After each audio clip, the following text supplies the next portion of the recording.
Jadi penyakit itu atau masalah itu peringatan, ujian atau ampunan dosa. Kalau peringatan disadari, kalau ujian tingkatkan keyakinan, kalau ampunan dosa berarti pasrah. Namanya ampunan dosa itu kan pukulan-pukulan. Nah, kalau udah dipukul di dunia, di sana nggak dipukul lagi. Nah, ya, tapi kan untuk menerima itu yang sulit. Masalahnya kita masih banyak berpenyakit semua nih. Penyakitnya apa? Takut mati. Cinta dunia, takut mati.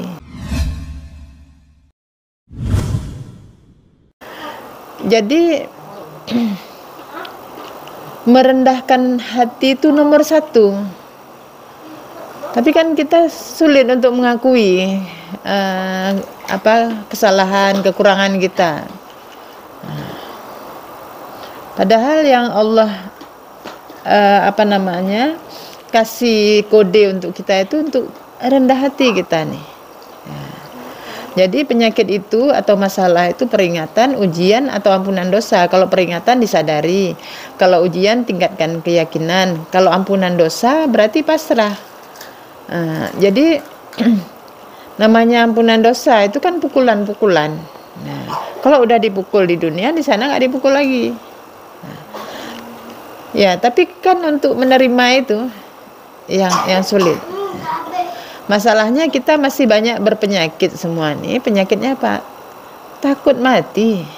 Cinta dunia, takut mati.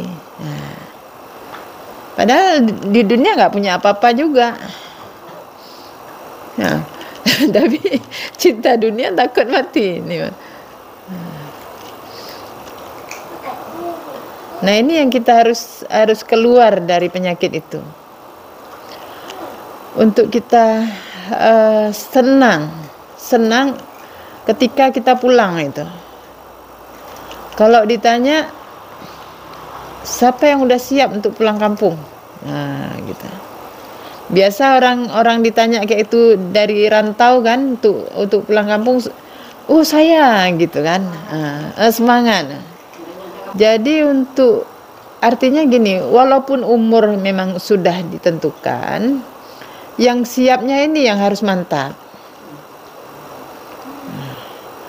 Jadi makanya selalu kita ajak untuk bertasbih, subhanallah. Makanya sebelum kita sholat, kalau kita sempat duduk dulu, subhanallah, untuk meninggalkan dunia ini dan seisinya. Kita tinggalkan semua kesenangan anak, suami, semua nih kita akan tinggalkan. Siap nggak tinggalkan itu semua? Yang umur nggak diganggu, tapi kesiapannya itu.